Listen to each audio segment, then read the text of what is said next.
Anything you don't want to discuss? No, nothing's off limits. Let's do it. On record, off script. Real talk, real stories.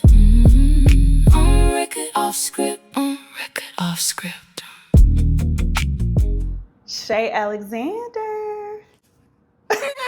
Friend, you're funny. So today I get to interview the incomparable, the phenomenal Shay Alexander, the legend, The legend? the Atlanta legend. ATL. ATL. So, friend, we have been trying to schedule this for a while. You're a busy woman. I am. And I have embraced the Being busy busy. schedule.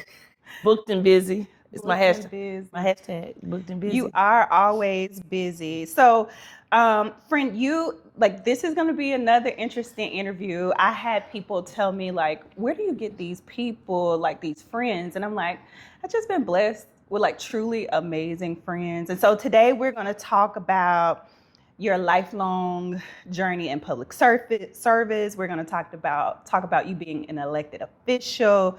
We're going to talk about you being a community champion, a change agent, all those things, and then good old Shay. Good old Shay. Good old Shay. Okay. I love it. So how you feeling today? First of all, let's just start there. Always. I feel good every day. Like, I can't, people like, where you get this energy? Well, I feel great. Every day. I'm in outside of the ATL today. You know Feeling what? good. I was talking to a few people, and I think when you become more aware in life, you have to kind of think about like people in your life that teach you things. And I feel like you are like a master class of like happiness. You are like a ball of fire all the time. And I'm just wondering, Hashtag choose joy. That's it. is that what it is? Well, where do you get all this energy from? I can't even explain the energy though. I can't. I don't take vitamins. I've never done anything like, you need to take vitamins. No, I can imagine what I would be like if I took a vitamin. I don't take You would be on 10. I don't do any of that. And so it's a natural, whatever this is, it's who I am. I I've love always it. been this way. You know, what I always remember most about you is your yeses are your yeses and your nos are your nos.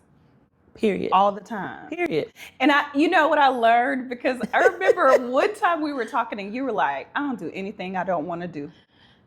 Now, it wasn't always that way. Yeah. And so that is the beauty in it. Growth. Yes, when you get there, Yeah. and then you are just so, it's where you're supposed to be. Okay, but how did you get there? I don't even know how I got there. I just know horrible, trauma, chaotic childhood. And I've always had to be a people pleaser and do things that people wanted me to do because of either the situation I was in or the environment I was in. Yeah. And I didn't want to make anybody mad because then they might make me move and I was staying with somebody. It was just so many things. And I've always was whatever everybody. Giving. And I'm still giving. But now I give when I want to, and I don't feel bad about it. So what happens with most people, they give and then feel bad about it and talk about it. Yeah. Girl, I lent her $100 and I don't know why she always trying to get $100 from me. Why you give it to her? I don't want to hear it. Because guess what? I'm not going to give her 100 of my dollars. If you know. If I don't feel good, no, not even if she can pay me back. You might not get it back. It's not even that. It's not even it. about the paying back, right? Because when you lend people money, you take a chance of getting it back or not. So let's get past that. Yeah. Not even if I know if I give Yolanda 100, she's gonna give it back. Not even that. Am I gonna feel good? Am I gonna feel good? Because Yolanda gonna feel good. She gonna have my $100 and go do whatever she needs to do with it. Yeah. Is it gonna hurt me? Am I gonna feel bad? Once I started incorporating that feeling in my life, people, you call it whatever you want. You call it selfish, you call it whatever. I'm a giving person. But if I do something for you, it's because I want to do it. Not that you tried to convince me, the peer pressure, the making me feel guilty. Because I've lived my life feeling obligated and all of that and now for you're people. Living for yourself. Yes. I love that. Yes. I love that. You know what else I love about you? Now, you are kind and you are sweet. But we talk about this all the time. Sweet is not the word. Okay, I don't think so. I think kind, giving. But you will get at somebody if they come at you the wrong way? I do not come for people unless they come for me. No, let me be very clear. I don't mess, and that is why I don't mess with people. Yeah. I don't mistreat people. Yeah. I don't do any of that. But come for me. Yeah. Oh, it's on. I do not play about me. We always talk about Come for me. If somebody says that Yolanda was fighting with somebody, that won't be true. But if they say Yolanda was with Shay and somebody got out of line, the story might be a little bit different. We'll say that if Yolanda was with they know it ain't me. Shay, Yolanda was not fighting. No, she'll be like, friend, stop. Or, no, get her. No. But yes. No, I love that about I will you. fight for people like you in my life, my friends that are not about that life. Yeah. I'm about that life for you. So you would never have to fight. You would never have to fight. Never. But, it's a beautiful thing that, like, you have friendships where that will never happen, but you know that people are really there for you. And, like, you are one of those people. If you're in your life, like, you're here. I don't know if it's because I'm Aquarius. They talk about the traits of Aquarians. Yeah. But loyalty and friendship mean more to me. And so you don't play with my friendship. Yeah. Because I'm all in. So if you're not all in with the friendship, don't play with me, because once I realize that, it's done. So we're going to talk a little bit about your elected life, this whole journey to being an elected official. I know. And it's so funny because I always think about how down to earth you are, and then how, like, so many elected officials don't get to be down to earth. And I hate that for them, which is also one of the reasons I would never run for public office, is because I just can't. I'm sure you would be. But I wouldn't be, like, I didn't like that, though. I think that that's the duality of a lot of people, is that, like, you have to be something to somebody else, and then what does that leave for you as yourself? You know what I mean? So let's just start where we start. Atlanta. Born and raised. All day. Piece up. 18 days. I know, I'm like always. You know the song, I'm So ATL. I was like, they made it for me. I'm So ATL. I was going to ask you, like, what song represents you as I don't know where that song came. I don't even know who wrote the song. I just know when I hear it, I'm like, that's my song. I'm So ATL. That is just, that's you. Born, raised, lived, blood, just, I am all things Atlanta. I love that. All things Atlanta. And one of the things that's an Atlanta thing is being a Grady Baby. And now, so listen, no one outside of Atlanta really understands the significance of being a Grady Baby. Like, people in Atlanta wear it like a badge of honor. Everybody else, I have a Grady Baby shirt. I should have worn it today. Everybody outside of Atlanta, like, okay. So tell me, what does it mean for me to be a Grady Baby? Okay, I had a conversation last night. We were talking, like, meet somebody that's from the place you're from. And so when you meet somebody and they say they're from Atlanta, if they say they're a Grady Baby, yes, this is how we interpret it, right? If they say they're a Grady Baby, that means that their parents did not have any insurance when they were born. If they say, I'm from Atlanta, I was born in Crawford Lawn, Hughes Spalding, or another hospital, and last night I was like, girl, that just means your parents had insurance. Get away, you're not a Grady Baby. Right? And so we have a Grady Baby is that, right? Yeah. We came from that environment where our parents didn't have insurance. But it's like a thing. In Atlanta, it's a thing. It's like a badge of honor. One of the popular radio hosts in Atlanta, his name is Ryan Cameron. He's a Grady Baby. Yeah. And so we always talk about having a Grady Baby party. Like, we could really do it. Like, you can't what about the people who are not from Grady? They could come to the party. They might be able to come to the party, but they couldn't be claiming to be a Grady Baby.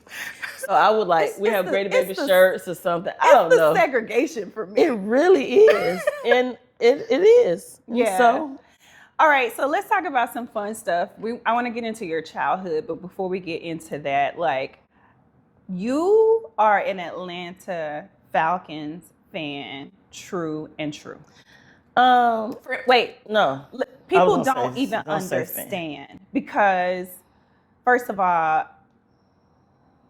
Jumbotron, news articles, pictures everywhere. They're like, I could literally just Google Atlanta Falcons, and I'm sure you're gonna come up like I do at least have a 4 meme times. thing that I just found out. It's not the best picture. Where of does me, that but- come from? I know you're from Atlanta, but And- like you are a true Atlanta Falcons fan. And so, when you say I'm a super fan, Absolutely. and everybody knows that. I mean, at one point in my life, I would walk down the street and be like, "That's that Falcons lady." Nobody even knew my name until the brand of Boss Lady Shay, and then I became Clerk, Yeah. and so now it's Madam Clerk and it's Yeah. Boss Lady Shay. Yeah. But before that, that's that Falcons lady, and so. I don't know, like I said, being born and raised in Atlanta, I'm all things Atlanta, Hawks, Braves, Yeah, I'm all of absolutely. that, but I'm a football fan. You are. Like, so I thought about it the other day, football, Monday Night Football, my phone starts blowing up, you're on the screen for Monday Night Football, you're on the Always. Jumbotron, you're on TV. But the problem is when I'm not, it's like, where were you? Did you go to the game? I'm like, I don't work for the Falcons. I don't get paid for this. Like, Well, why do you technically, think you should? Because honestly, I should be? you are that's a another story. legend when it comes to the So Falcons. it's really a lot of pressure because if people don't see me, Yeah. it's like, what happened? You know, like if I'm not on the Jumbotron, so now it's like a thing. Yeah. It's like a job. I go to the game and I'm like, I gotta get on the Jumbotron because if I don't, people are gonna be They're asking gonna me why. be, where are you? But getting back to how, so when we talk about my childhood, family, right? Yeah. You talk about belonging, and at an early age, that's where I got I felt like being a part of something. And, you know, Deion Sanders was just so powerful. It was Showtime and Andre Rison Showtime and Deion Sanders was prime time. And I was, you know, young, out of high school, just starting, you know, my career. And, you know, my first investment was Falcon season tickets. I bought Falcon season tickets before I bought my first car. Seriously. So I wanted to belong and be a part of the organization, and that was where I, you know, I felt I started a fan club. Yeah, it just goes. You It did. goes on. I and remember on. that. It So goes you on know, and on. one of the things so a couple things. One, being a Falcons fan, it can be stressful sometimes. Sometimes we have since I've been a Falcon fan, we went to the Super Bowl in Miami. We had that debacle playing the Broncos, and then the guys were out partying, doing whatever the night before. I was in Miami. Yes. And so walking the streets in Miami, doing all the things, I saw not one Denver Bronco They player. were actually They preparing were for the game. doing what they were doing. Every time I turn around, another Falcon player. Now, where are y'all going to rest for the game? Where did we do? I knew then. I was like, oh, we're not going to win this game. Denver they're asleep. They're Right. doing what they're supposed to do in their room, and we are out doing whatever we want to Enjoying do. yourself. Yeah. And so Miami. It's very Atlanta, by the way. That was in the 90s, Mm-hmm. right? And then we didn't go to Super Bowl again until 2016, 17. And we went to Houston and lost that game. And so, and we haven't had, now it's 2026, we haven't been to the playoffs. So I know. it is hard. Like when I go to the grocery store, I have a ritual with tailgating and wearing my paraphernalia. And the tailgates are amazing. The tailgates are like They are They have amazing. It's over a whole, time. It's a whole nother situation. It's a whole nother Yeah. production. It is a Back in the day, it was way better when we were winning. The last few years is like fell off, and I haven't had really a lot of time to do all the things. But I remember like going on Saturday mornings, going to Sam's or going to the grocery store to get stuff, and I'm in my gear. It's like a ritual. I gotta go to the store. I gotta go to get this and prepare for the tailgates. And every week I would have to argue with somebody in the store, but why you got that jersey on? They're so sorry. Why are you wearing But why? you stayed true. I'm at home. This is my home team. Yeah. Why are you in Atlanta? I will always say The that. Falcons has taught you a lot about loyalty.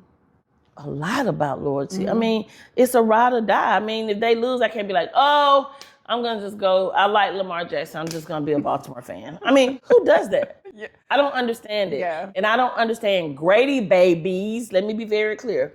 I don't understand Grady Babies that could cheer for any other team, and they all do. This is clearly a religion. Okay, so since you're so passionate, let's talk I'm about really hot about let's that. talk about some recent changes with the Falcons. You all just got a new head coach, the former head coach of the Cleveland Browns, and you know Dion has history with Let me just Atlanta. Shador is.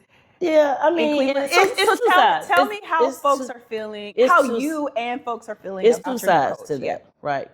You have on one hand, I mean, Deion, when you think about the Atlanta Falcons, you think about Deion Sanders and Michael Vick, period. I mean, those are the names. Yeah. They say, think of Falcons, you think of Deion. And Deion had played for the Falcons in 40 years. Right. Right? And But then history Michael never Vick. dies. Right. And so there's one side of the story, and I'll tell you where I am, and I gotta be very careful because I am of course. loyal. Yeah. So Deion Sanders is the Atlanta Falcons to most of us who've been around for a while.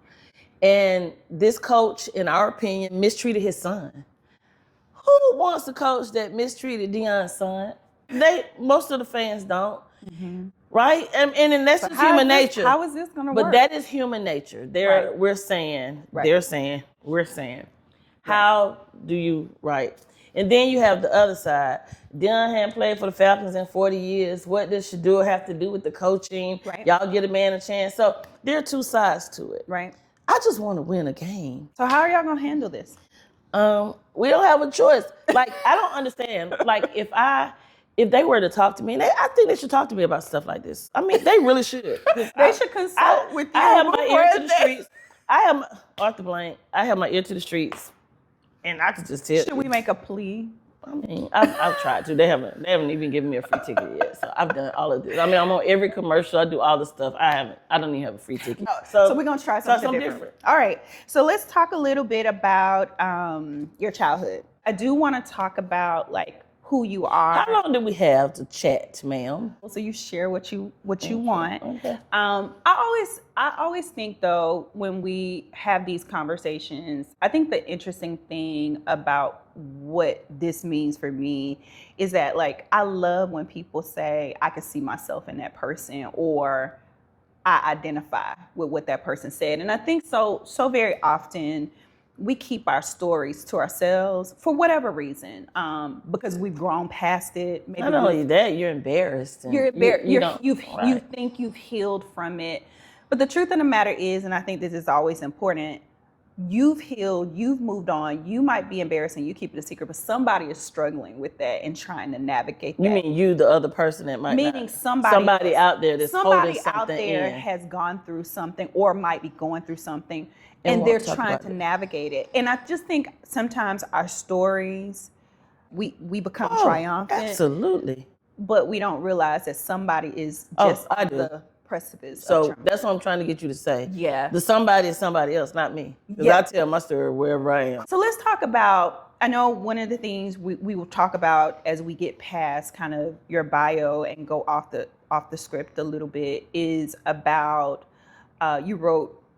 you've been writing your memoir for a while now. So we'll talk a little bit about that. But you talk about like your childhood and how that there were things in that shaped who you are.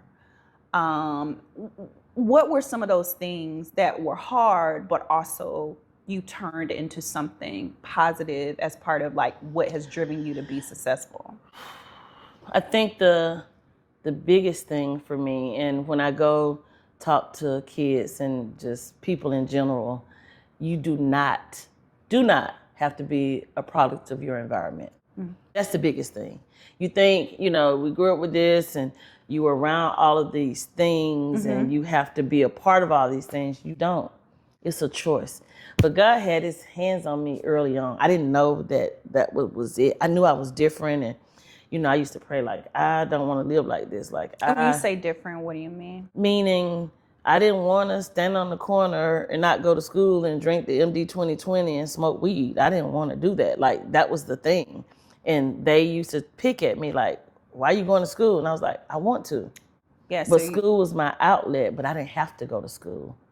But that was a product of just the environment that you grew up Yeah, because I didn't have, my parents were not in my life. And so I moved around. I was homeless in 10th grade. Ugh. And so I moved around and maneuvered. And yeah, so it was one thing about like, get up, go to school and I signed my own report cards. Oh, wow. So You had a to part grow of up super quick. Yep. So a part of not being a part of your environment really shaped the things. And because high school was my outlet, like I'm safe in school, I have something to eat, I have somewhere to stay, somewhere, a safe space, that I embraced high school more than anybody else would. I was in every club. Yeah. I joined every club. Anything that would keep me at school longer, You joined. I joined. I love right? That. And so that's when I knew I was a leader. Because whatever organization I was in, it's like, you need to be the president. I'm like, wow, you need to be secretary. And so I always held in high school positions for my 10th, 11th, and 12th grade year. I was always the secretary of the student body. Yeah. It was just nobody even ran against me. And then we had a president, vice president, but it was those things that shaped me. I knew that I was a born leader, because there's different things with leadership. People think, think you're a leader, you're not. Yeah, okay. Managing and leadership are two different things. So being a leader, I gained from the chaos and the drama in my childhood, and knowing that just keep believing and just pushing, that you don't have to be a product of that. Yeah. If you don't want to. Yeah. If you want to, you can, but you don't have to. I know that when we talk a little bit about your background, part of it is always fighting for the person that no one sees. Did that come from some of your childhood? Not really that no one sees. I'm the person that speaks up in the room. When everybody is afraid to say, why are we doing this? They all look to me, no matter what room I'm in or what table I'm sitting at. I am the person that they expect to say, right? Why? Oh, does this make sense? And try to make sense of it. And I was never able, growing up, to speak for myself, if that makes sense. I was never, if I'm living with, say, me and my mom are living with a cousin or somebody, and, I had no say-so of what I wanted to eat that night, or say-so of what bed I was going to sleep in, or what sofa I was going to lay on. Like, I had no sense of anything, right? Yeah. And so now I advocate for those folks that don't have a voice, because I do have a platform and a voice, right? And so I'm going to make sure that the people around me and the people that I am assisting get exactly what they need. I love that. All right, we're going to put some things on the record. You ready? Yes. Because I think it's important on the record after people understand even just a glimpse, because we haven't even gotten too deep yet. We haven't. But even a glimpse of like your childhood and where you came from and what makes you a leader. Now let's talk about really your leadership. So let's introduce folks to who you are. Oh, you're gonna. You ready? Introduce me. Yes. So to the world, we want them to meet Shay Alexander, the no-nonsense trailblazer with a Georgia peach twist. Shay Alexander is a powerhouse public servant and Fulton County's elected clerk of court, where she sits at the intersection of strategy and service. A proud Grady Baby and Georgia peach, her leadership journey began at North Fulton High School and has spanned 2 decades of impactful government service. Stepping into her elected role in 2023, Shay has led Georgia's largest county court system with precision, purpose, and a signature touch of Southern charm. She oversees a team of 200 employees, manages a $20 million budget, and safeguards all records for Fulton County's justice and real estate systems. Grounded in her faith and guided by her values of people, purpose, and passion, Shay is redefining what public service looks like. Her vision blends innovation with accountability, ensuring the office serves not just as a record keeper, but as a trusted partner in justice. Beyond the courtroom, Shay is a devoted Atlanta Falcons fan and a champion of youth empowerment and staff development. She invests her time in building leaders, uplifting her community, and creating opportunities that inspire lasting impacts across the county she serves and beyond. So, friend, you have accomplished a whole lot from the person that was in the 10th grade trying to figure this out. This was like the short version, right? The bio is really hard for me when people read it. Why? I don't know why. I'm like, why y'all saying all that? Because I'm about to speak. Because it's true. I know, and that is what I'm still working on. Those things, because they're like, wow, to me. Why is that? You don't think that you're worthy of At being one point I did. acknowledged? I am getting to that point. I'm unapologetically okay with it now. I used to be like, just play it down, but now I'm still working through it. But when you were reading it, I thought, you know what? That's a real bio. All of those things are real things. And they're true. I do those things for sure. And so I'm proud of it. Yeah. And I know that that's who I am. That's who I am. Yeah, I think that part of the journey to becoming who you are is actually standing in your own success, which is one of the reasons why I wanted to do this podcast, because so many people, and I will say particularly women, maybe not you, but I know so many women who are accomplished, but it's hard for them to just sit in their greatness. Like, it's hard. Like, we've been taught to be so humble and so mindful of how we come off that sometimes, even when we know we've done amazing things, we're still okay with it not being said. So that's a good point. I at this point in my life, so of course I've grown. Yeah. I've healed. Yeah. I've done all of those things, right? I'm good at where I am now. And so I don't play it down. People walk up to me. Now, my social media, my office social media is off the chain. Like, they're amazing. Mm-hmm. They post real time. You have a good team. My team. Surround yourself around people that you trust and that drink the Kool-Aid that you're drinking. I love that. Just drink the Kool-Aid. No, what I tell them, and I say this to them all the time, even when I hire them, like, I'm the final word. Like, I don't care if it's the most entry level employee in my office or a temporary employee. They see me before they come in the office. Yeah. And guess what? Everybody's drinking Kool-Aid. Now, mind you, they're all not the same flavor, because I can't manage that way. I got 4 different chiefs, and they drink 4 different flavors of Kool-Aid. Yeah. But we are public servants. Mm-hmm. When people come to see us in our office, it's usually not for anything good. Yeah. So people need to be treated with dignity. The justice system typically is dignity and respect. Dignity and respect. Treat them, and I tell them, as I do training and customer service training, I have an avatar that does training. It's amazing, but we'll talk about that later. But I say, the person in front of you, lady, man, child, whatever, treat them like it's somebody you love. For sure. It's your uncle, your auntie, your mama, your daddy, your child, whatever. It's you. For sure. Treat people, and that's what, because I grew up so hard and I've been mistreated and all that stuff, that baggage. It's important for you to treat. It is important to me that I treat people the way I want to be treated. Period. That's the foundation. Nobody can say, Shay dogged me out, she's manipulative, she did. You can say a lot of stuff about me, but those words would never come out of any. If you get 100 people that know me, nobody's going to say, oh, she's vindictive, she's mean, she's this. I don't know how to be, because I take that so personal because of the way I was treated. You've been in public service for a very long time. Why run for elected office? Like, why would you want to put yourself through that? I did. So I mean, that's God. Like, that was God's plan. You know, I'm not. Yeah. Look, I mean, I am. But you were dead set on it, like that I would never. Right. Yeah. I'm like, why would you do that? It was God's plan for you to be in elected office. Oh my God. Yes, it was all His plan.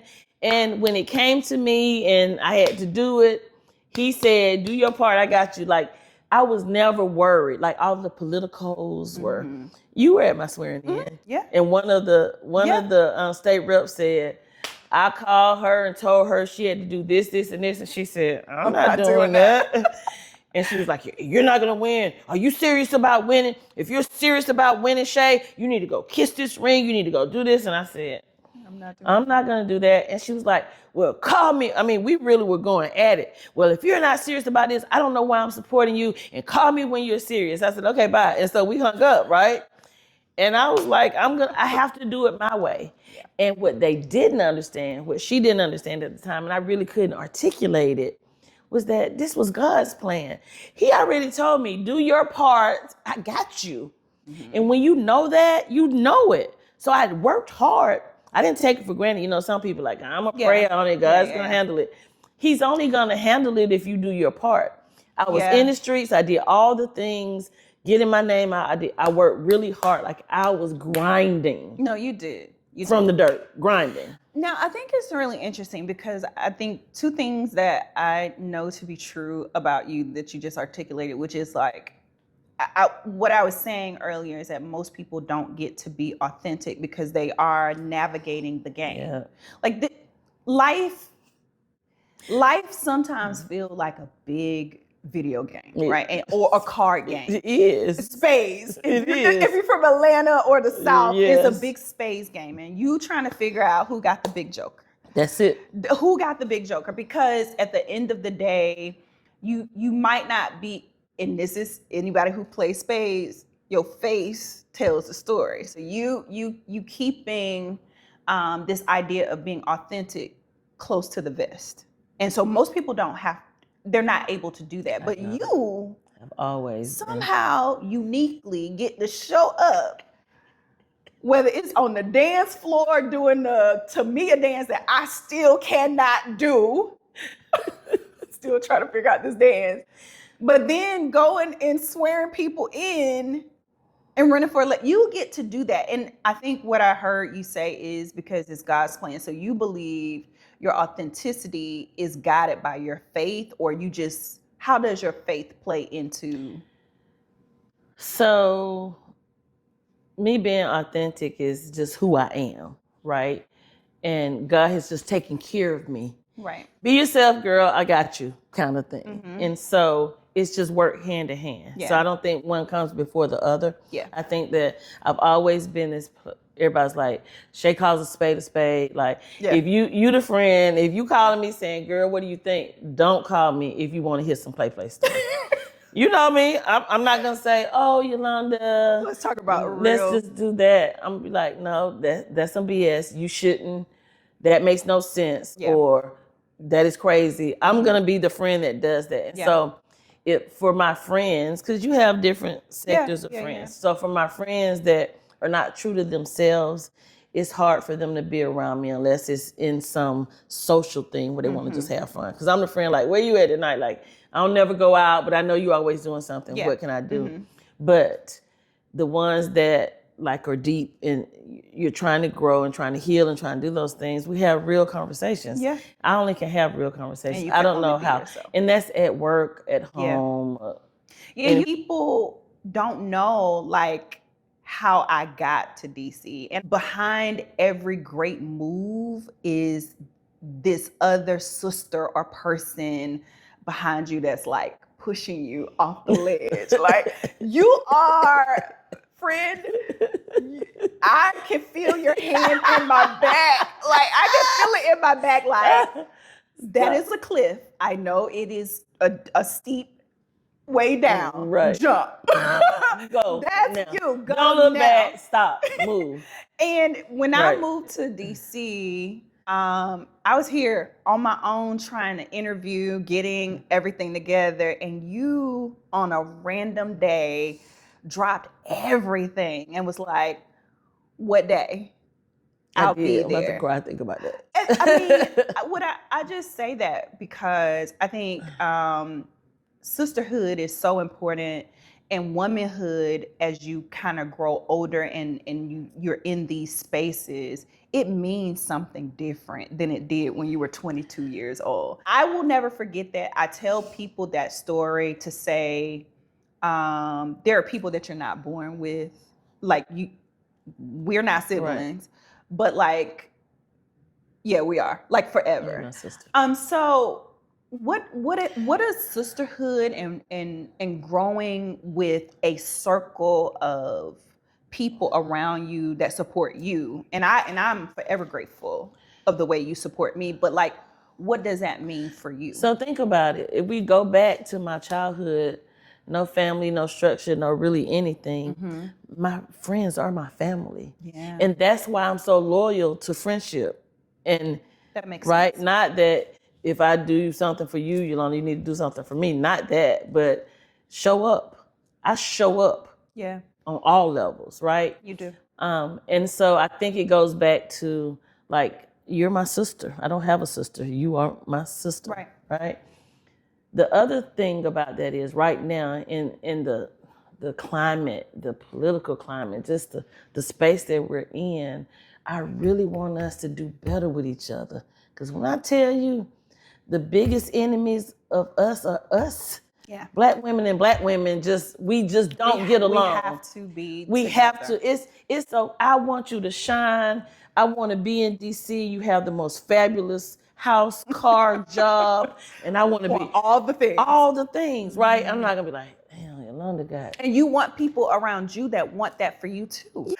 We as black women, and I'm saying this because I don't know how to do it, but we need to figure out what it is about us that we can't celebrate each other.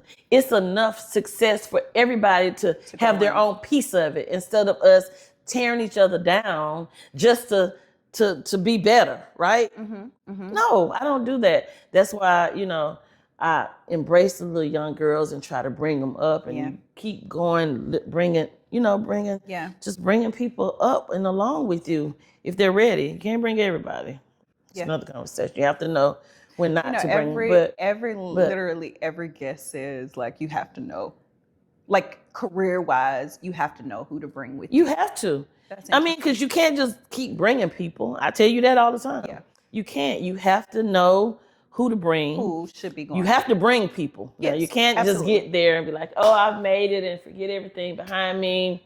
There'll be no other because I don't want anybody to compete with me. No, I'm building leaders, as my bio said. Yeah. I want to build the strongest leaders. And my staff is, oh, she's so hard, but she just wants us to be the best version of ourselves. Amazing people. I want them to be the best version of themselves. I love that. Period. I think it's really interesting that I've heard you talk about your election experience and what you learned from that. And one of the things I think you learned in this space of loyalty, which is so important to you, you learned some hard lessons around people. And there were probably people that you lost along the way. Probably. Because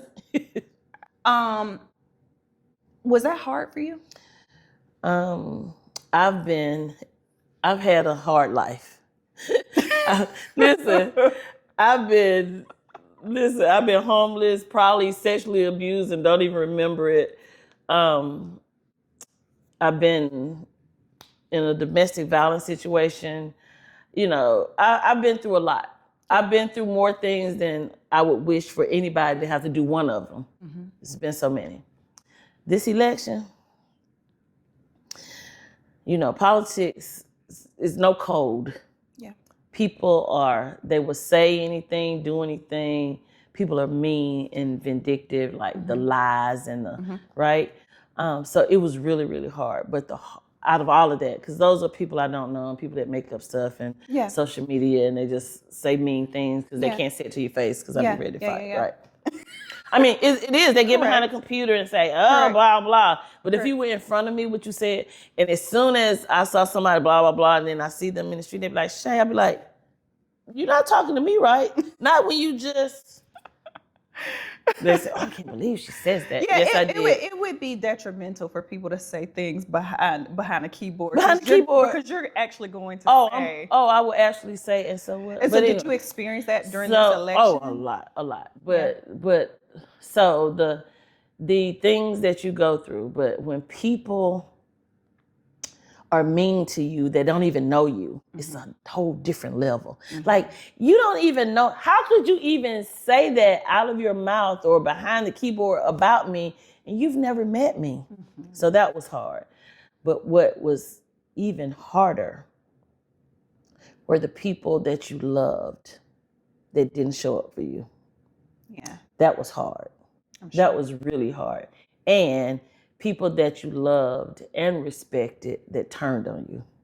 Yeah. Because they wanted A and you said, no, I'll do B. And they said, no, if you don't do A, I'm not going to speak to you again. And then that was what happened. And it was like, how could this be? Mm-hmm. But then you think about politics and then go back to God Mm-hmm. ordering my steps.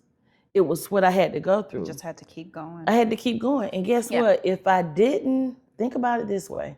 Let's talk about one situation. This person wanted me to do one thing. I didn't feel good in my spirit. I didn't feel good about it at all. Mm-hmm. And so I made the decision not to do it, Mm-hmm. which cost me a friendship, right? But then, and I cried most nights. I was devastated. I mean, wow. it was a It's really, a hard really, thing for you. really hard Yeah. situation. And then the more I healed, I kept hearing God say, it's okay. Yeah. That had to happen because I wanted you to know that I opened this door for you. They didn't. You went on this career thinking that they opened this door for you. You're not going to be able to do my work. So much of this was you actually stepping into your own Think space about it, right? that was destined for you, but that was the pruning, right? Like right. Yeah. It was like, this is for you. I want you to do my work in this way, in the way I need you to do it, not this way. But I know you, little girl. And because I know who you are, how you operate, I got to remove this. Yeah. So you can do what I need you to do. Because otherwise, you're going to be doing what they want you to do. You know what I love about you, though? Regardless of what you learned in that experience and the people you lost, what I know about Shay Alexander, and I can say this because I was just in the car with you like 10 minutes ago. Friend, can you call the Obamas? Because when I tell you the phone calls, I be like, who is that on the other end? What is happening? Friend, this is what I know. If I ever am in a bind. Oh, I should be your first call. There are a few people I will call, but the first call, Shay Listen. Alexander. Listen. Do you know the governor in this state? Relationships. Let me be very, very clear. Yeah. Solid relationships. Yeah. Priceless. Absolutely. Again, but think about it. And is that what you would tell people to invest in relationships? Yeah. Not superficial relationships, real relationships. And think about everything I'm saying. And now I'm in therapy, obviously. Because everything I'm saying. Everybody says this is therapeutic. But everything I'm saying goes back to my baggage in my childhood. Mm-hmm. You right? want those important relationships. You want those relationships and you want them to be sincere and real because if you've never had that, right? And so I'm really big. I mean, Fulton County is the largest county in the state of Georgia. I can pick up the phone, get anything done in Fulton, not because I'm the clerk and I'm Shay Alexander, but because I have built relationships. Absolutely. Over the years. Yeah. But that's not that's what in I do. Fulton County. You know people everywhere. It's everywhere now. Can I talk to you a little bit about the work that you do to help other women? So you have served on the board of several domestic entities violence. that support domestic violence. Yes. But I don't know if you remember this. I started a nonprofit a long time ago, Sisters with Purpose, and you remember you supported it. We used to do a girls' day in. Remember? Yeah, and because we were at the hotel down there in the big picture. And I remember. we wanted girls to have productive relationships and understand what domestic violence looks like because it takes on so many other forms. But also, you are known as a community advocate for people surviving this type of experience. So talk a little bit about why that work is important before we talk about your own experiences. Why has that work been so important to you? The work is important because in those situations, you feel like you're the only one, you're embarrassed, it's your fault, and all those things. And it's so important that we educate folks and change the mindset of that. Like, verbal abuse is worse than somebody punching you in the face. That's real. Yeah. Right. And there are so many different forms. And so even in schools and high schools, we go talk to the little girls about, those relationships. Healthy relationships. Right. And what does it look like? I mean, how do you feel and what does it make you feel like? And so it's important because nobody did it for me. Yeah. And so being in it and not knowing I was in it and trying to navigate all of that stuff. Right. And so now it's like, again, me speaking up for the people that can't speak up for themselves. And I believe if people express what they've gone through and you can help somebody else so they won't go through it. I tell all my goddaughters and my friends' children and everybody I know, I be like, I've been through enough, sweetie, for you not to have to go through anything. Yeah. So come and talk to auntie. Everybody's auntie. Yeah. Come and talk to auntie and we'll work through this. Yeah. If you're not feeling comfortable talking to your mom or anybody, I'm here. But let's get through this. And you're not a judgmental person. Oh, you can tell me everything. I don't care. I have people, I'm going to leave my husband and he's the worst. Not domestic violence. I can't do that. But I'm not happy anymore, whatever it is. And then 2 weeks later, they're back in love and we're going on vacation. I'm not going to be like, girl, I thought you did. Like, no, you have to show up for people. Mm-hmm. And when you show up for them, they need to be able to confide in you and be themselves. Yeah. And then you support where they are. Because I don't want anybody judging me. So I don't judge people. And that's why I think people tell me everything. Like, I get a lot of like, this. And then the other part about that is I can't remember anything. So you can. No, let me be very clear. So if you tell me, I'll be like, do you remember? Like, I don't remember, but okay. I just told you. But I don't judge. I don't hold things like that, and I don't judge people. I help people work through those moments. Those moments because we're emotional beings, and so you might feel some way today and then another way tomorrow. It's okay. It's not. So why are you gonna why I'm gonna judge you? Like I thought you told me you was. Okay, I changed my mind. So let me talk to you a little bit about your domestic violence journey. To me, you present as such a strong, stoic person that could just take anything. And because you're so vocal, I almost feel like how could it? It doesn't comport. It doesn't. So tell me. Let's start at the beginning. I know this is a story that but let's start at the beginning. You meet someone that you love. No. The beginning. The beginning, no, not even that.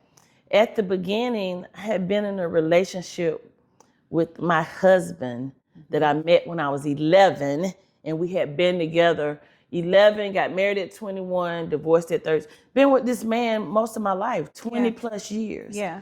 That's all I knew. Be a wife, be with this man. That's all I knew, right? Drugs took my husband away from me. His addiction broke us up. And I tried for 10 years I was in denial. He had an addiction, but I did not want to give up on him. The loyalty to a fault. How did you learn he had an addiction? I was with him for 10 years doing his addiction. So he eventually, after months and months, it was really weird. But after a while, I just knew. Mm-hmm. And he cried and we cried and he told me. And so I tried to help him through his addiction for 10 years until he just didn't want help anymore. Okay. And so think about it that way. Think about 20 plus years with one person, and then now that person is not in your life. Mm-hmm. I'm vulnerable. Yeah. So the first person that pays me any attention is it, because I don't know anything else. I'm in a strange city, so I moved from Atlanta for a job. Okay. I go to a miserable city, cold, miserable, all the things I wasn't used to. And I met somebody. Mm-hmm. And I was vulnerable. Yeah. He knew it. And he took advantage of that, I right? So divorced, remarried within days. I mean, I promise Within days? days. I think I was divorced and remarried less than 30 days. Now, mind you, I've been with this same man for 20 plus years. Wow. Meet somebody new. Wow. Divorce, remarry. And so, red flag number one, you marry somebody that you don't really know. Yeah. But I'm vulnerable. Mm-hmm. So it started off, it was like a dream. I was writing my girlfriend saying, oh, I met my knight in shining armor. Mm-hmm. Oh my God, he did all the things. Because think about it, if you're struggling in a relationship with an addict, then you're in control. So I'm paying the bills, working, trying to cover everything, taking care of him like he was a child because I'm trying to make him better. Right. And then you go here, that's going away. Now you got a man, be ready at 6:00. He's going to plan the trips. I can go on vacation because somebody planned it, not me. Yeah. And he went and bought me a dress and I didn't have to go buy it, right? Like all the stuff. Did you think you were in love or he was in love, or were you just captured by the idea of the person? He was my knight in shining armor. I see. I don't know if I ever loved him. I see. I was vulnerable. I loved the things he was doing for me. I see. Big mistake. And how long were you together? And so, and this is real. Like some of this stuff I blocked out because it's really interesting. Like I have one of my girlfriends who remembers everything. She has this thing where she can remember dates. She'll call me like, it's so and so's birthday today. I'm like, girl, how do you remember? But I think we weren't married 3 years. Okay. I don't think. And I didn't know him. I knew him less than a year before we got married. Yeah. But it started off, I mean, like I said, it was everything that you could dream of. I went on trips, I had big jewelry, I had nice clothes, all the stuff. And he had one daughter. I don't have any children. Mm-hmm. He had one daughter. And it was just really interesting because I wanted to be friends with the baby mama. I'm that kind of person. Yeah. And he would never let me talk to her. And his little girl was so mean to me. Oh, she was mean. Mm-hmm. She was a mean little girl, a mean girl. And so we would have her sometimes, but we were at his family function. And I was really in love with his family. Again, I don't have any family. I don't have this life. So family get-togethers. His uncle owned a construction company. His other uncle owned a printing shop. It was just all the stuff. Family, yeah. And so we were in the kitchen at a family gathering, and one of his aunties walked up to me, and she whispered in my ear. She was like, "Does he treat you okay?" I was like, "Yes, ma'am." Okay, I'm just wondering this. So it's so like that the was family knew. The family knew he might was be abusive. The devil. What was the first moment that you knew that you were in trouble? When I was laying in the bed and we were asleep. It was like 2:00 in the morning. This is like a year in, 2 years This in? this is like 3 months into the marriage. Okay. We are asleep. It's like 2:00 in the morning. He wakes me up. He gets out the bed and he puts on a black sweatsuit and then he puts on this all black, right? And he says, "I'll be back, but I never left the house." I said, okay. So he said that to you? He said that to me. Okay. He said, "I'll be back, but I never left the house." Okay. So I'll go back to sleep or whatever. So maybe 45 minutes, an hour later, he comes back. And then, so we're sleeping. Then a couple of hours later, the phone rings. And he's like, "What? What you do? Really, man? What?" And I'm listening. He was like, did he see who shot him? You think he shot somebody? Did he see him? He didn't die? Well, he was asking all these questions. And then he hung up the phone and he looked at me again and said, "I never left the house." I knew I was in trouble. So You think that night? Oh my God. Okay. And so he started being mean. So he would say mean stuff. Now, mind you, I am on a journey. You know, we all are on journeys for being more healthy Right. and all this stuff. So this was how many years ago? This was Years, but 20 plus yeah. years ago. Mm-hmm. I was 80 pounds lighter. Mm-hmm. He used to call me a fat pig every day. Yeah, it started. Yeah, the verbal abuse was worse than the physical abuse. And he had dogs. I don't like dogs to this day. I'm afraid of dogs. And he had these 2 pit bulls, and one had red eyes. Her name was Rage. And he knew I was scared. He made Rage like lay by the bed while I'm asleep. It was Just like psychological. yes. What What was the worst? And the worst thing is when I left. When you got ready to The leave? worst thing that happened made me leave. So it was in 20 plus years ago. Mm-hmm. My goddaughter was born. My best friend was pregnant, and she was later in age. She wasn't young. Mm-hmm. And she called me and she said, "Hey, I'm going into labor. I need you at the hospital." So I woke up that morning, getting ready for work, and he's like, "Where you going?" And I said, "I'm gonna get ready for work. I'm going to work early because I'm gonna go to the hospital to see her and then go to work or whatever." So he growled about that. But fast forward, she had the baby. I went to work that day, and then they let her out of the hospital quick. Early, And so she said, "Hey, the nursery not ready. I'm not ready for her to come you need home. to help her." She said, "Can you go to the house and help me? Because I'm coming home and whatever." So I said, okay, it was a Saturday. So I went there to help her. And that night, I started crying because nobody knew he was verbally abusing me. I told nobody. I was miserable, but I never told anybody. So that night, after I had been over there all day, and I was checking in. I'm still over here. I'm still over here. And at night, I broke down. I was like, "I don't want to go home." She was like, "What's wrong with you?" I was like, "I don't want to go home. He's so mean to me. I just can't." He had done some physical stuff before that. But anyway, I just didn't want to go home. And so I kept calling, checking in, thinking that was going to be good. So I didn't go home for a long time. And then when I did get home, he was sitting at the kitchen table. Like, I don't know. He didn't know when I was coming home, so I don't know how long he had been sitting there. But he was sitting at the kitchen table like this. He was just angry. And when I walked, the garage took you right to the kitchen. Yeah. And I was like, "What's wrong?"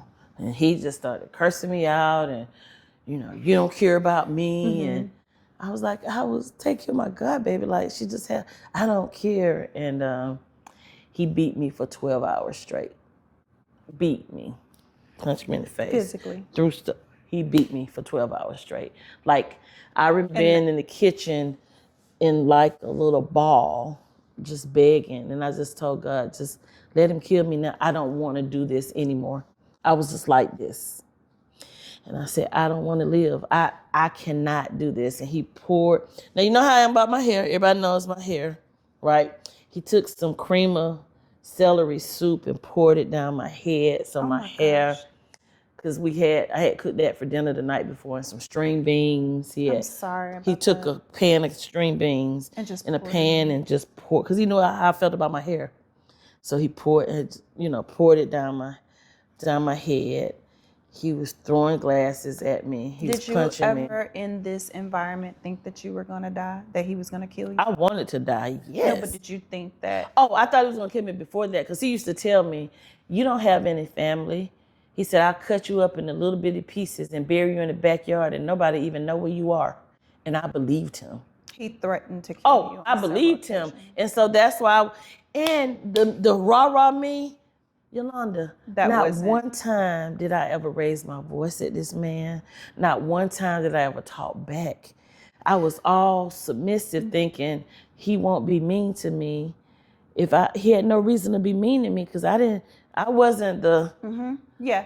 What do you think was happening to you that made you stay? Because I thought he was going to kill me. I stayed because I was afraid to leave. Yeah, because he told me if I left, he would kill me. He told me if I left, he would kill me. And so I started going, so let me finish that part. So that night he beat me. And now his mom lived in another state because at this point we were staying in Georgia. We were home. And he called, and his mom was scared of him too. I figured that out later. But either his mom called or he called her. And he was on the phone with her. Now, and he said, oh, screaming at her. And so I'm in the background saying, tell your son to stop. Tell your son to leave me alone. And then I heard her on the phone say, you wouldn't want anybody to be doing me like that. Stop. Leave her alone. You know what you're talking about. So he cursed out and hung up the phone. He's abusive to everyone. Yeah, he was abusive to everyone. So after so long, because it's a cycle, they're cowards if they're beat. If you're a man beating a woman, you're a coward, period. I'm just convinced, right? And it's a cycle, so he's sick. So at that moment, after 12 hours of beating me and seeing me just like distraught, he started feeling bad. Because I was like, just kill me. Like, I want this to be over. Just kill me. I'm done. I'm okay. I've lived my life. I'm good. And then he saw the defeat, like he saw that he had broken me all the way down. And he grabbed me and said, I'm sorry. I love you so much.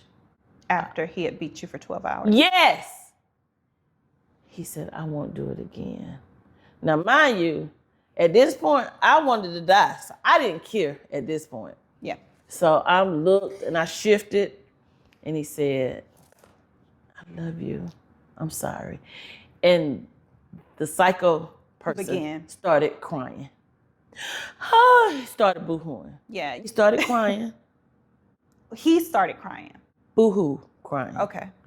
And he ran to the bathroom, because he's in my space the whole time. He never left me. And he went to the bathroom. And I was like, I know you didn't mean it. And while he was crying in the bathroom, I ran out the kitchen door with my keys, and I left. And I never looked back. You've had a lot of experiences that really have like deep trauma that is attached to it. And I think that there's a certain part of you that you have to turn on in order to make it through those moments. What were you telling yourself when you were in this position where you're just trying to, not necessarily that night of 12 hours, but just the whole length of, like, what are you telling yourself to be okay the next day and get up and smile and be a part of everybody else's life and engage other people? At that point in my life, I didn't feel worthy, so I thought I deserved it. You thought you deserved I was like, this is my life. Everything else has been like, this is a part of it, right? What else is gonna happen to me? I was a victim and I did not, right? That was it. Yeah. I was a victim and this is what's supposed to happen to me because that was my life. Some people have silver spoons and things happen good for them. Nothing in my life is good. When you got away though, because I know I've talked to you, and this was shocking for me. When we had this conversation before, I only know you as Shay Alexander. Oh, girl, I had 5 names. I never. That is the hardest thing. That is the hardest thing. During this election, I had to deal with that. Because people that don't know my story, they said, I changed my name. The FBI wants me for murder in Florida. Like, they made up so much stuff because they don't know. And you changed your name story. Because you had to. So I changed my name. I've had 5 names. The name I was born with. Yes. The name of my first husband. Yes. The name of my second husband. Yes.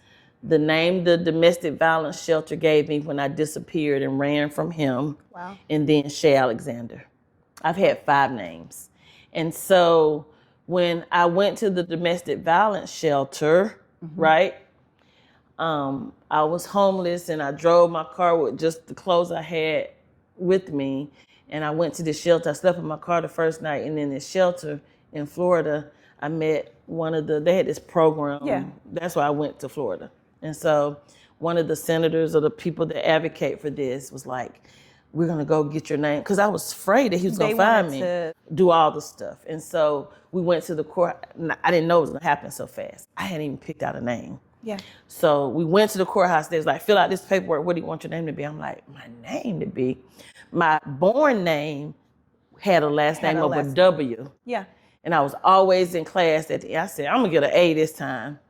I'm going to get an A last name because I was a W all my life. I was the last one down the list. You want to be first. I wanted to be first. So I knew my last name was going to start with an A. I love that. Yeah. And I didn't know whatever. And so the last thing, and it's really weird, but the last thing somebody had said to me was, I think living single was popular back then. And Erica Alexander was the person on in Living Single. This is how you got. And so I said, Erica Alexander, I didn't made up the names because I had just recently talked about that with somebody and that's all I knew. She's like, what's your name to be? And I said, Erica Alexander. I just made Erica Ashley Alexander. So I had a middle name. So it was Erica Ashley Alexander. You just made up a name? I made it up because I didn't have time to process it. I just knew I wanted to be an A. And then now. Is that not crazy? This is. Erica Ashley Alexander was my name. And also, who is that, and how do you walk into a name that you don't even know? Yeah. Right. So it's really fun. So Erica Ashley Alexander was my domestic violence get out of the way name, right? And so I had to find out. I went to all the cities in Florida to figure. I started in because Tallahassee is the hub where all the stuff happens. So I went to Tallahassee, then I went to Tampa, then I went to Orlando. I went to all the places trying to figure out where I wanted to live as Erica Ashley Alexander. I couldn't come back to Atlanta. Yeah. And I ended up in Jacksonville. I see. And so my name was Erica. And then I did not even like Erica. I said, just start calling me Ashley. I just started making up because I didn't know, right? Yeah. Because Ashley was so close. So my born name is Cheryl. And so you Cheryl used right. So Cheryl was my name. That is interesting. Cheryl was my real born name. Yeah. And so the Ashley and the Cheryl kind of, but my first husband, right, his brother, which my goddaughter is his daddy. Yeah. He started calling me Shay when I was 12. And so you took that name. Everybody knew me as Shay. Yeah, okay. But that wasn't my real name. Yeah. Right. And so that's how it happened. So the Erica Ashley Alexander, that's who I was when you met me. And that's what all the paperwork said. And then I did a name change at some point because I was Alexander. Like, nobody knows I'm back in Atlanta. Yeah. When I came back home, I was like, I can't be Erica Alexander. Yeah, I grew up Grady Baby, and nobody knows who that is. In school, they call me Cheryl. Nobody knows. Yeah. So I changed my name. So I don't have a middle name. So it is Shay Alexander. I love that you have had 5 names, and you have technically had 5 different lives that you've been a person. And I actually think that this is the best version of you. And maybe that was intended. Maybe it was not a straight path or the name you were given. I guess every but name you have was walked into this name in this life with a fierceness that was not the name that of the person who could sustain 12 hours of someone taking something from you. I didn't tell you about the time he played Russian roulette with the gun to my head. That was, I should have left then, but I was really too scared to leave then. But then this happened. So he did. And I just knew I was going to die that day too. In the time that we were in the car, he banged my head up against the window.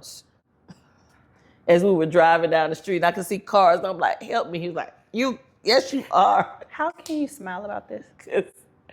I don't know, because I've cried so much about it. That is hilarious. I'm like, how do you let somebody do that to you and you think, I had to be at the lowest point of my life, and that's why it's so important that I talk to people about this. What did you do to heal from that? Wrote my story and started talking about it. Do you feel like you're still healing from that? Absolutely, every day. Absolutely. Because I don't know where he is now. So yes. Do that make you feel fearful? Oh, I'm very. Are you still scared that? Oh, I'm not scared of him now. Oh, absolutely. But you're fearful that one day you may have to confront that one day. I'm fearful for him. Interesting. Because you're not the person. This ain't what he want. Not today. I love that for you. Yeah, I'm not afraid of him. I love that for you. Friend, I love you. It's hard, Yolanda. You have so much. So it's interesting that you have so much It's a lot. behind. Isn't that a trip? Like, this is like real. And no one, I mean, I think for the people who are going to see this, I'm trying to determine what parts of this do we let stay in, because I think for so many people, they don't know this side of you. No. You've never really like laid out parts of this story in such a way that people, like, it's very visceral and raw. Some people know. The book is raw. Yeah. And so the book, and that was a part of, and I tell a couple of things that I don't know when we're closing, but a couple of things that I would leave with people. Yeah. One, words are powerful. Absolutely. Words are what you put into the universe is real. And I never believed that. People used to say, stop saying that, because I used to call myself fat and say things about, like, talk down about myself. And one of my girlfriends said, why do you do that?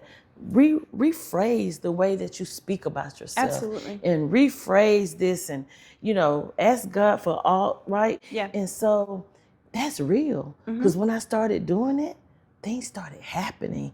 Doors started opening, and I started feeling better about myself. The power of words. So that's one thing.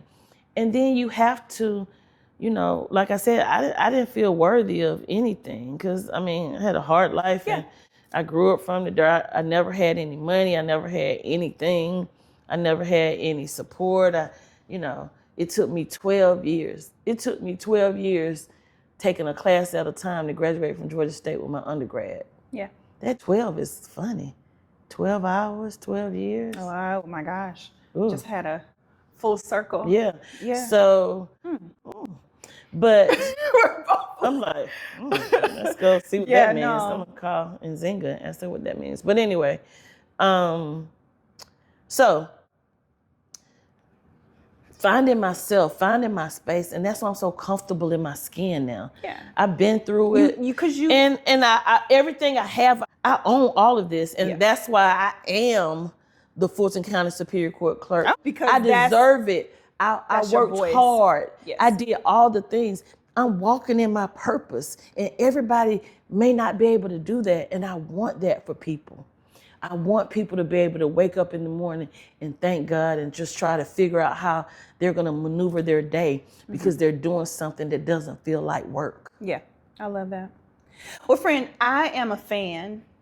I love you. You are like one of the people. I'm not a fighter, so everybody know I'm a cream puff. But I would fight for you, friend. Oh. I would fight for my earrings. I would pull off my earrings. Now that is amazing. Friend, I would pull off my earrings, and I don't own a lot of sneakers. I'm a heels girl, but I would. You put on your one pair of sneakers. I'll put on my one pair of sneakers for you. All right, let's end on a good note and a fun note. Friends, I do want to ask a final question.